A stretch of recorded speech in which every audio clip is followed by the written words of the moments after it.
gorillas, I'm back at the Bamboo Palace and we have had a no-show today.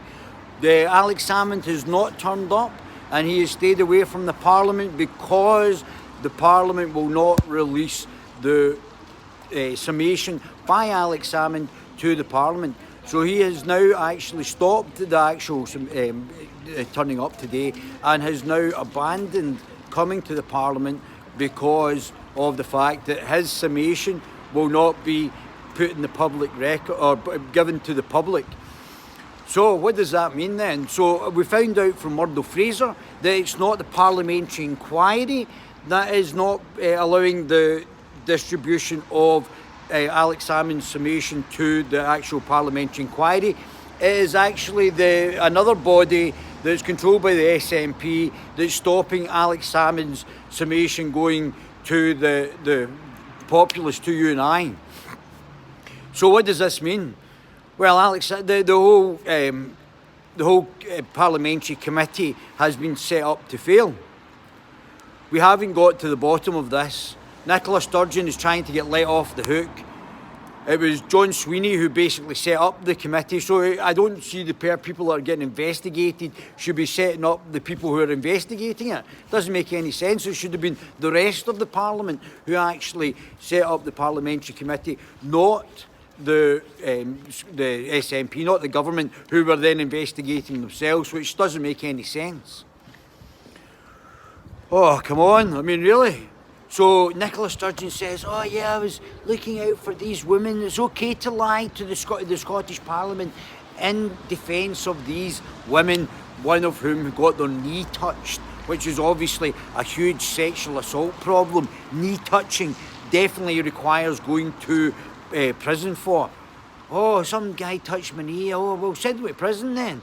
We've just seen that some guy tweeted about the old gentleman who was in the army and said something averse about him, and he's now under investigation.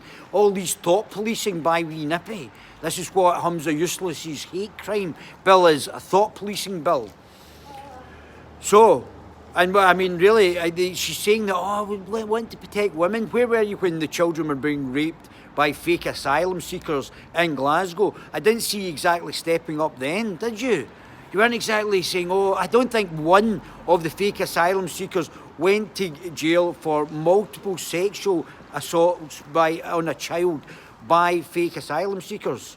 I'll go into that later on. I'll make a special summation about what actually happened there and why the other things were actually happening in Glasgow with the Scottish Defence League. So I'll go into the details of that and let's see if she's as good as her word that she wants to protect women when she can't protect children from these fake asylum seekers. And to have a justice minister that's a member of a child rapist death cult whose profit was a sexual slave trader, raped children, raped women, said to have sex with female captives, and to have that as your Justice Secretary, let's not talk rubbish, let's say it as it is.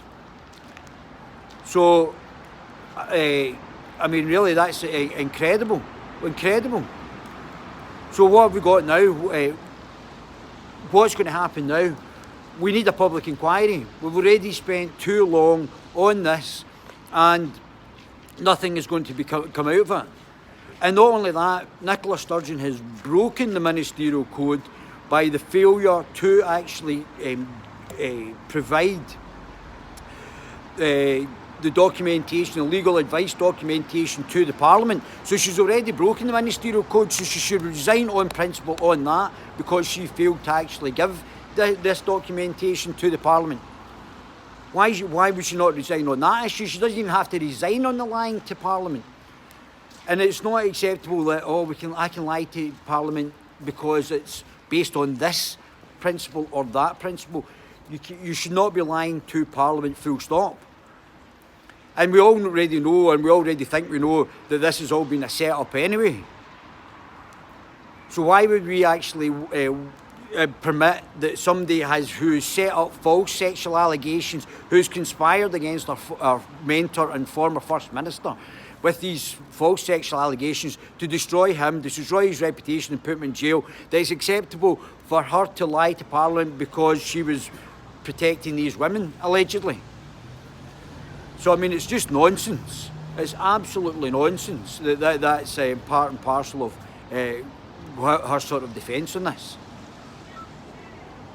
The whole thing has been an embarrassment to Scotland. It's been ugly. It's been an embarrassment to Scotland. This has damaged the SNP and the independence cause incredibly because Nicola Sturgeon, because she's done such a bad job in governance, that she and failed continually in various things, the NHS, education, and all she's been doing has been authoritarian thought policing. That she has had to politically castrate Alex Salmond from coming back and taking her on because she has been so incompetent. And a bunch of political non-entities that are in the Parliament, which you and I couldn't actually name half of them.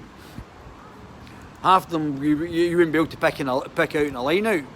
That's how politically involved they've been. So that's part and parcel of what we've actually got to go through now. It's just incredible. So unless there's a public inquiry into what's actually happened in this parliamentary inquiry has been set up to fail. The failure of this place to have a second chamber means that the scrutinisation of the primary chamber has not got any teeth. We've already seen it through this parliamentary inquiry, that this parliamentary inquiry didn't have any legal representation, although two of the people on the pure MSPs had a legal background. No legal people on or advising the other people on the committee. There has to be now a public inquiry. There's no scrutiny from an upper chamber on the lower chamber because there isn't an upper chamber. And this is where Nicola Sturgeon can become increasingly authoritarian. She can be thought policing the Scottish people. She's certainly not a libertarian. She's not for freedom. She's for legislation on your speech, and she wants to control you. That's how authoritarian Nicola Sturgeon is. This is how bad and how terribly dictatorial that Nicola Sturgeon's getting. And she now thinks she can lie to Parliament, she can lie to her party, she can destroy men's lives, she can lock people up for tweets now. Guy from Lanarkshire, as we discussed.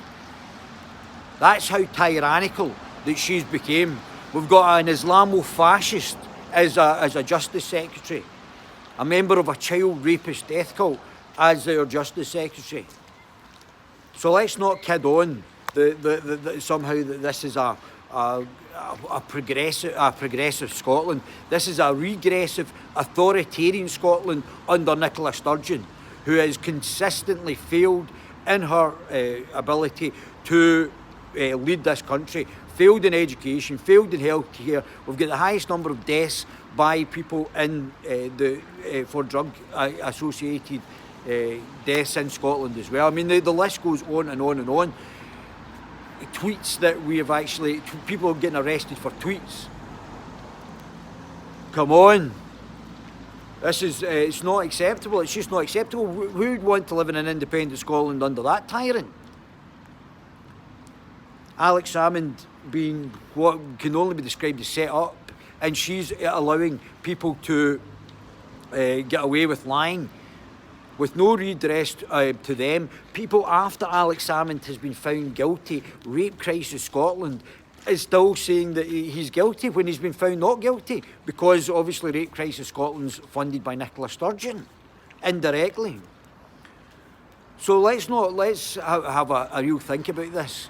And Alex Salmond won't even come to the trial because the SNP have become that authoritarian that they won't actually even release his statement on the back of this parliamentary inquiry. And as I said, it's not, Murdo Fraser said, it's not the parliamentary inquiry. They won't release it. It's another body within the Parliament who I think is dominated by the SNP, who won't release it. Come on. Who's kidding who?